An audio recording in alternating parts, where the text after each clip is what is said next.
Have you ever thought that just avoiding wrongdoing makes you a morally good person? Have you ever believed that the Buddhist precepts are unnecessary if you already live a virtuous life? Welcome back, my dear friends. I'm so grateful that you're here again with us on this channel, where we dive into the deeper truths of spiritual life. Today's topic is going to challenge one of the most common assumptions about Buddhist morality. We'll be exploring the essential question, is it enough to live a good life without formally taking the 5 precepts? Or is there something fundamentally different on a karmic, energetic, and spiritual level between someone who keeps the precepts informally and someone who formally takes and holds them? To begin, let us get honest with ourselves. Many of us believe we're good people because we don't steal, kill, lie, or engage in sexual misconduct. We live with decency. We try not to harm others. And we think, why would I need to go to a temple, kneel before a monk, and formally accept the 5 precepts? Isn't it enough that I already live this way? But what if that assumption is fundamentally flawed? What if formal commitment to the precepts is not just symbolic, but a powerful energetic declaration to the entire universe, a kind of moral contract that transforms the karmic trajectory of your life? That's what we're going to unpack in this deep dive into the heart of Buddhist ethics. Let us begin by understanding what the 5 precepts are. They are: not to kill, not to steal, not to commit sexual misconduct, not to lie, not to consume intoxicants.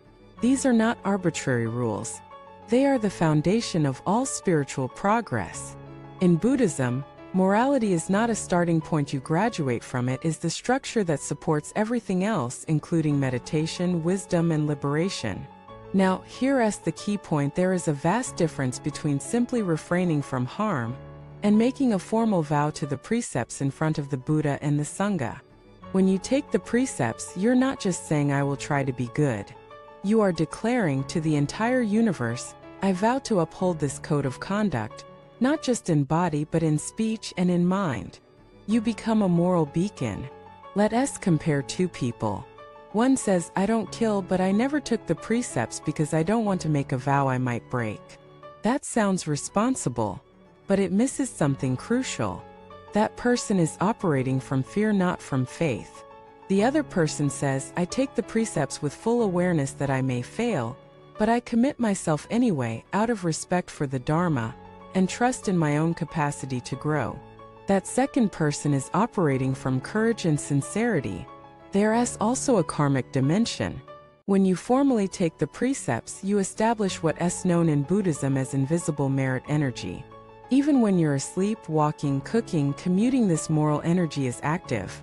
It protects you, it blesses you, it magnetizes positive conditions to your life. It is a moral field. Without that formal commitment, even if you behave well, you may not create that same field of merit. And here's the big misunderstanding: avoiding evil is not the same as cultivating good.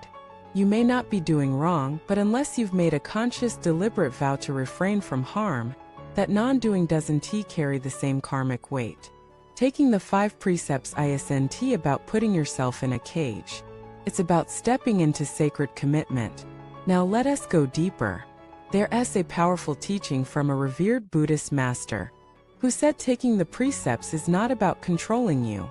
It is about you sending a message to all sentient beings: I will not harm you.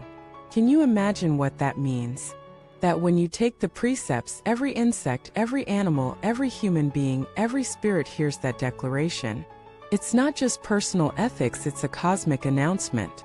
When you vow not to kill, you are saying to all life, you are safe in my presence. When you vow not to steal, you're telling all beings, I respect what is yours. When you vow not to lie, you declare you can trust my words. When you vow not to engage in sexual misconduct, you say, I will not abuse love or desire. When you vow not to take intoxicants, you say, I will stay conscious, for your sake as well as mine. These are not small declarations. These are revolutionary acts of compassion. Here's another analogy: not taking the precepts is like driving without a license. You may be an excellent driver, but you haven't made a legal binding commitment. And when the karmic traffic police comes around, guess who gets stopped? You see, karma is not just about what you do. It's about what you intend, what you vow, what you commit to. Taking the precepts plants karmic seeds in much deeper soil than just informal morality. Still not convinced? Let us look at an example. A man refrains from killing. He is proud of his compassion. One day, he is put in a difficult situation where harming another seems justified. Because he never took a vow, he has no sacred boundary to hold him back. But another man has taken the precepts. When that moment arises, his vow awakens within him. Even if tempted, his sacred promise strengthens his resolve. That is the difference. Precepts are not just rules. They are spiritual armor. They are the ground beneath your feet when the winds of confusion blow. They are your compass when your mind becomes foggy. And they're not meant to be perfect from day one. You will fall. You will struggle. That is part of the path. But every time you remember your vow, you return home. Every time you resist a harmful impulse, your vow becomes stronger.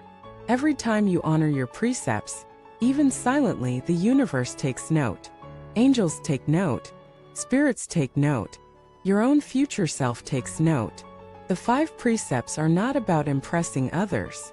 They are about honoring your own soul. They are about drawing a sacred line in the sand and saying, beyond this point I do not go. And there is beauty in that boundary. There is freedom in discipline. There is joy in restraint. And there is immense power in self-declared virtue. So the next time you say, I'm already a good person, I don't need to take vows, ask yourself, is that the truth, or is that comfort talking? Is it humility, or is it fear? Because real spiritual growth begins when we move beyond comfort. It begins when we declare with heart and courage, I vow to walk this path not just casually but completely. So I invite you, go to a temple, sit with a monk, bow before the Buddha. Take the 5 precepts not because you're already perfect but because you aspire to be. Take them not to restrict yourself, but to liberate your deeper nature. Take them because you believe in a world where life is respected, where truth is spoken, where love is sacred, where consciousness is valued. That world begins with your vow. Thank you for watching this video. If you found it meaningful, share your thoughts in the comments. Have you taken the 5 precepts? What did that commitment mean to you? Let's learn from each other and inspire one another. Please subscribe, like, and help this channel grow so more people can hear these life-changing teachings. Until next time, may your path be clear, your vows be strong, and your heart be full.